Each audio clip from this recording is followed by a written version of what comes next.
ఉమ్మడి పశ్చిమ గోదావరి జిల్లాలో జనసేన నేతలు మౌన దీక్షతో నిరసన వ్యక్తం చేశారు. ఏలూరులో జరిగిన దళిత సంఘారం సభలో ఏపీ ముఖ్యమంత్రి చంద్రబాబు, ఉప ముఖ్యమంత్రి పవన్ కళ్యాణ్ పై చేసిన వ్యాఖ్యలు ఖండిస్తూ సంబంధిత వారిపై చట్టపరమైన చర్యలు తీసుకోవాలని డిమాండ్ చేశారు.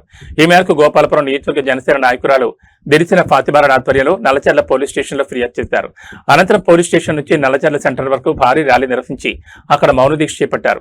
కులాలు మతాలు మధ్య విద్వేషాలను రెచ్చగొట్టేలా వ్యాఖ్యలు చేసిన వారిపై వెంటనే కఠిన చర్యలు తీసుకోవాలని జనసేన నేతలు డిమాండ్ చేశారు. మన గోదావరి జిల్లాలంటేనే ప్రశాంతతకి మంచికి మారుపేరు. అట్లాంటి గోదావరి జిల్లాలో అన్ని మతస్థులు, హిందూ, ముస్లిం, క్రిస్టియన్ అందరూ కూడా కలిసిమెలిసి జీవిస్తున్నారు. కానీ ఇలాంటి జిల్లాల మధ్య మత మరియు కుల విద్వేషాలు రెచ్చగొట్టే విధంగా ఈ మధ్య ఏలూరులో జరిగిన బహిరంగ సభలో జడ శ్రావణ్ కుమార్ ఇంకా ప్రశ్నారావణ్ వీరిద్దరూ కూడా కులాలు మతాలను విద్వేషాలను రెచ్చగొట్టే విధంగా అనుచిత వ్యాఖ్యలు చేశారు.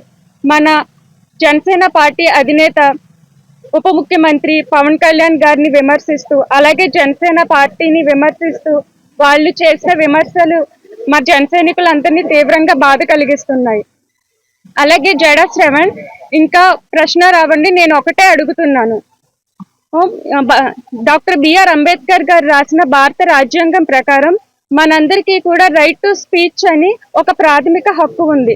రైట్ టు స్పీచ్ అంటే ఏంటి? రైట్ టు అబ్యూజ్ అనా? అంటే మీకు ఇష్టం వచ్చినట్లు ఎవరినైనా ఏదైనా ఇష్టం వచ్చినట్లు మాట్లాడొచ్చనా అర్థం? మాట్లాడే హక్కు ఉంది కదా అని, ప్రశ్నించే హక్కు ఉంది కదా అని మతాల మధ్య కులాల మధ్య విద్వేషాలు రెచ్చగొడితే మాత్రం మేము ఎవరం కూడా చూస్తూ ఊరుకోము. ఇంకా వీళ్ళిద్దరూ కూడా పెద్ద పెద్ద ప్రసంగాలు చెప్తూ ఉంటారు కదా.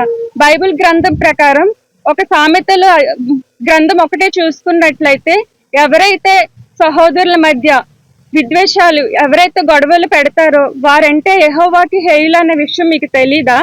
ఎవరైతే ఇలాంటి గొడవలు పెడుతున్నారో సమాజాన్ని వాడి దేవుడు క్షమించరని మీకు తెలీదా? ఎవరైతే కూడా పవన్ కళ్యాణ్ గారిని విమర్శిస్తే మాత్రం మేము ఎవరం చూస్తూ ఊరుకోము. మా జన సైనికులంతా ఒక్కటై మీ మీద ఉమ్మేస్తే ఆ ఉమ్ము ప్రవాహంలో మీరందరూ కొట్టుకుపోతారు. అది మీరు తెలుసుకోవాలి.